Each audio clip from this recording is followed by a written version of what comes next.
of the things that I like about Storm Magic is that it deals a tremendous amount of damage.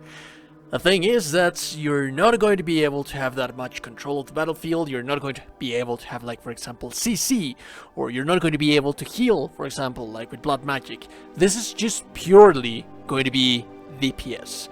Now, one thing that I like about it also is that this pure, raw, amazing DPS, it's also the best one that I have seen out of all of the magic schools for AoE. So for PvE, this is actually quite perfect. This is one of my personal favorites because the amount of damage that you can dish out with this thing, it's just nuts. So let's talk about it first. The Storm Magic. The first thing that you're going to have is static.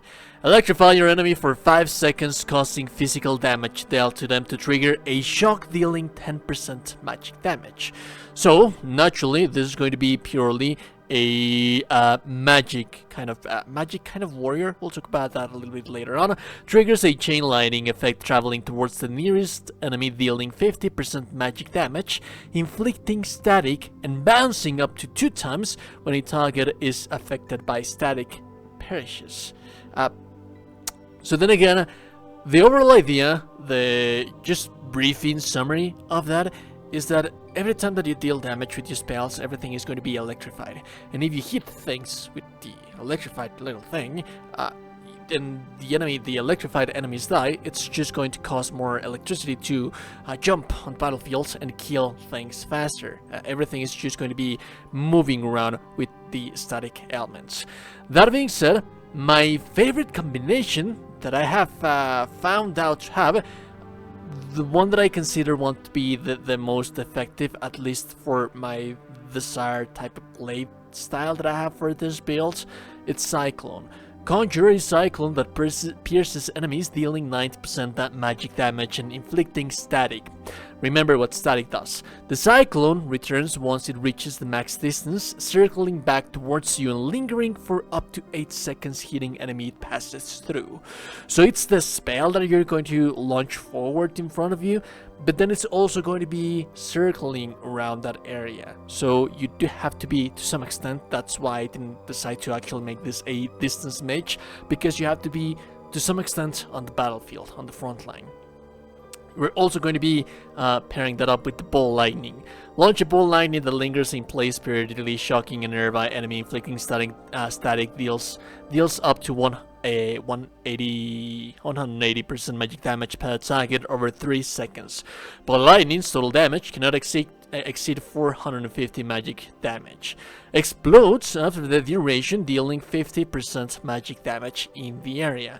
Then again, the enemy should be in that area, so the idea, we'll talk about the skill rotation a little bit later on, but the gist of everything is that you throw your Ball Lightning, then you plant in there, and then you throw your Cyclone. The Cyclone is going to be cycling back between the enemies, causing all of that area to be electrified. And those skills on itself deal quite a lot of damage, so that they are going to be killing things on themselves, but also remember that they are inflicting static, and static is always jumping in between the enemies, so that's actually kind of nice.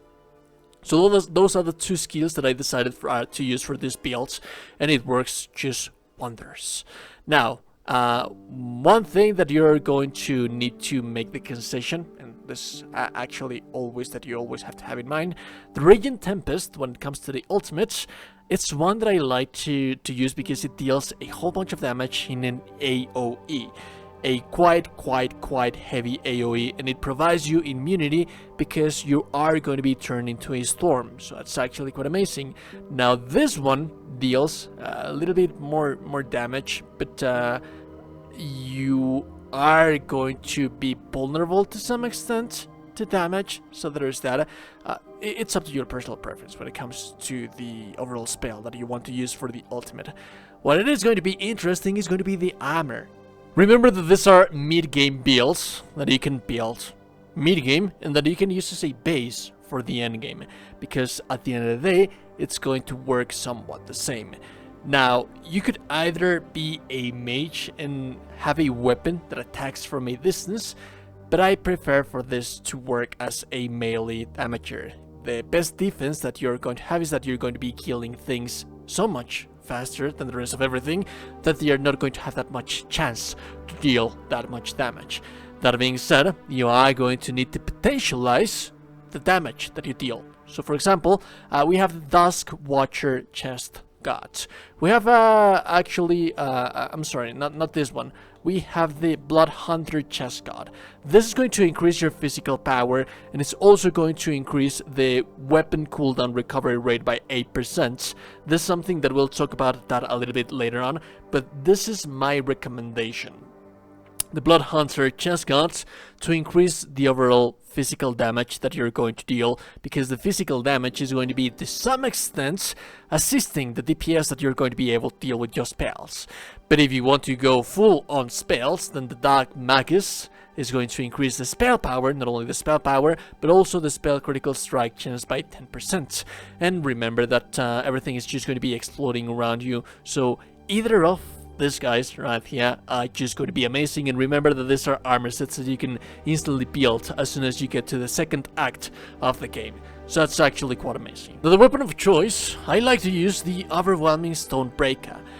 Granted, you're not going to be able to infuse it with the Crushing Blow in Storm Infused Crushing Blow until you reach the third act of the game and you can make ancient weapons.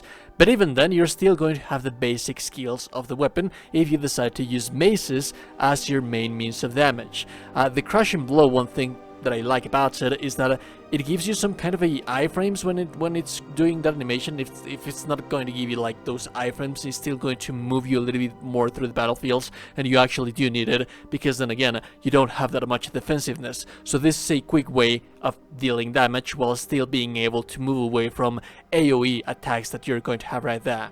And also, the second skill, which is the one that I like the most, it attacks in this very wide arc.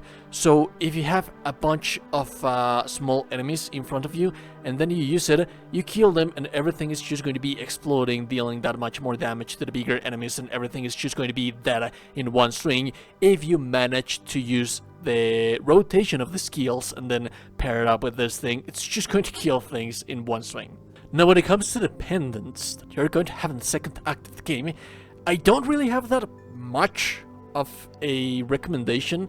If I'm being honest with you, there is nothing, like, as far as I can see. I have the study maxed out, and I don't have any electric one to pair it up with it. But you can use the pendant of the warlock, and it actually synergizes with the amount of damage that you're going to do with your spell power. All of them are going to give you the same amount of spell power, but some of them are going to do different things to your spells.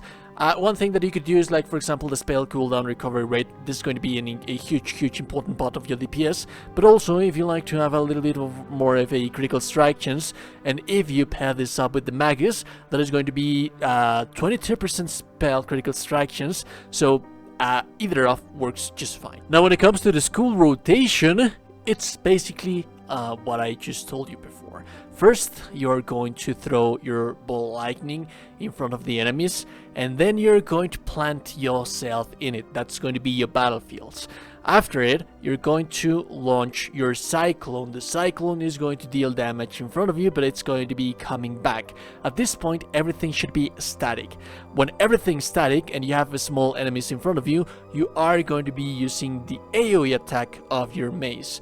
One thing that you can also use if you do not want to be using maces is, for example, the longsword spinning attack, the spin to win. So that's actually quite amazing as well. It's something that you can be using as well. The thing is that I haven't managed to find an ancient longsword that it's storm infused. It doesn't necessarily have to be storm infused, but I do found out that the huge AoE attack that the mace has, it's just perfect for the overall setting that we're going for in here, to kill the small things so that they can explode and they can kill more things when they explode. So yeah, that's pretty much how everything is going to work. If you like the content, like, never super appreciated. No slow you today, you're a gorgeous and beautiful person. You're indeed a gorgeous and beautiful person. Have a lovely day, and goodbye. Subscribe to the channel, like the video. Bye bye.